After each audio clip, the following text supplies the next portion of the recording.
अगर आपकी लाइफ में आपको बार बार फेलियर मिल रहा हो, एग्जाम में फेल, बिजनेस में लॉस, रिलेशनशिप में हार्ट ब्रेक, तो आप क्या करोगे? ज्यादातर लोग इस सिचुएशन में सोचते हैं अब सब कुछ खत्म हो गया, लेकिन सच क्या है? फेलियर का मतलब अंत नहीं होता है, बल्कि एक नई शुरुआत होती है। तो नमस्कार, सत श्री अकाल, आदाब। मैं रंजन वर्मा आप सभी का स्वागत करता हूं मेरे इस नए वीडियो में। और आज हम बात करने वाले हैं फेलियर को ग्रोथ में कैसे कन्वर्ट करें। हर इंसान की जिंदगी में एक वक्त आता है जब सपने टूट जाते हैं, एक्सपेक्टेशन खत्म हो जाती है और लगता है कि अब कुछ बचा ही नहीं। लेकिन सच ये है, वही फेलियर एक नया रास्ता बनाता है और एक नई कहानी लिखता है।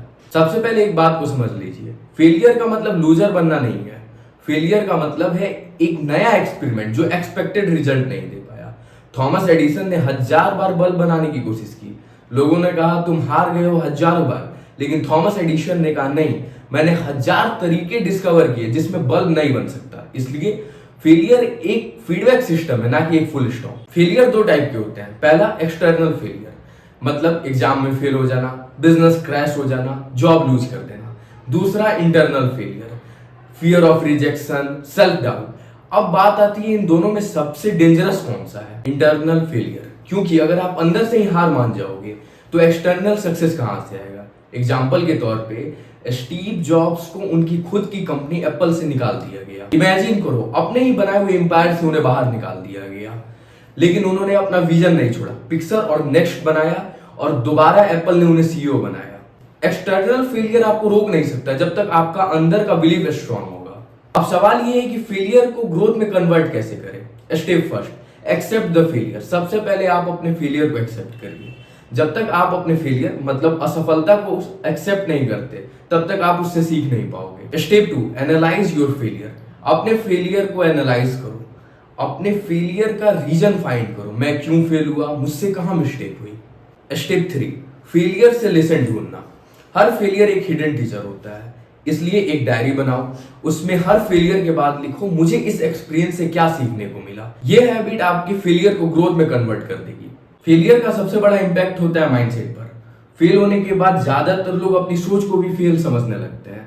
एक रिसर्च से पता चला, फिक्स माइंडसेट वाले लोग सोचते हैं मैं फेल हो गया, मैं कभी इंप्रूव नहीं कर सकता। लेकिन ग्रोथ माइंडसेट वाले लोग सोचते हैं मैं फेल हो गया, मुझे और सीखने की जरूरत है, मैं बेटर कर सकता हूं। इसलिए फेलियर को ग्रोथ में कन्वर्ट करने के लिए सबसे पहले आपको अपने अंदर ग्रोथ माइंडसेट बिल्ड करना होगा, क्योंकि फेलियर एक ट्रेनिंग है जो आपको मेंटली स्ट्रांग बनाती है। अब मैं आपको 5 स्ट्रेटेजी देता हूं जो आपके फेलियर को ग्रोथ में कन्वर्ट कर देगी। Number 1, reframe failure as feedback. जब भी आप फेल हो जाओ, खुद से ही सवाल पूछो, ये फेलियर मुझे क्या सिखा रहा है जो एक सक्सेस नहीं सिखा सकती। Number 2, build resilience muscle. Failure एक बार का नहीं है, बार बार होगा, लेकिन हर फेलियर के बाद बाउंस बैक करना एक मसल की तरह है। जितना स्ट्रांग प्रैक्टिस उतना strong comeback. Number 3, surround yourself with growth oriented people. आप जिस एनवायरनमेंट में रहते हो वही डिसाइड करता है कि फेलियर के बाद आप राइज करोगे या गिर जाओगे। नंबर 4, काइजन अप्रोच, मतलब कंटिन्यूअस इंप्रूवमेंट। हर एक फेलियर के बाद एक छोटी सी हैबिट को डेवलप करो। जैसे अगर आप स्टडी 1 घंटे करते हो तो उसको बढ़ा के 1.5 घंटे कर लो। बिजनेस में एक नए सिस्टम को लगाओ। Celebrate small wins after failure. Failure के बाद छोटी अचीवमेंट को सेलिब्रेट करो ताकि मोटिवेशन वापस आए। अब मैं आपको एक ग्रोथ एक्सरसाइज देता हूं जो आप अभी कमेंट में कर सकते हो। स्टेप फर्स्ट, आप अपने लाइफ का एक बड़ा फेलियर लिखो। स्टेप 2, उस फेलियर से आपने 3 लेसन क्या सीखे उसको लिखो। स्टेप 3, अगर सेम सिचुएशन आए तो आप दोबारा उसमें क्या करोगे। अगर आपको वीडियो वैल्यूएबल लगा हो तो लाइक करें, शेयर करें और चैनल को सब्सक्राइब और फॉलो करें। मिलते हैं अगले वीडियो में।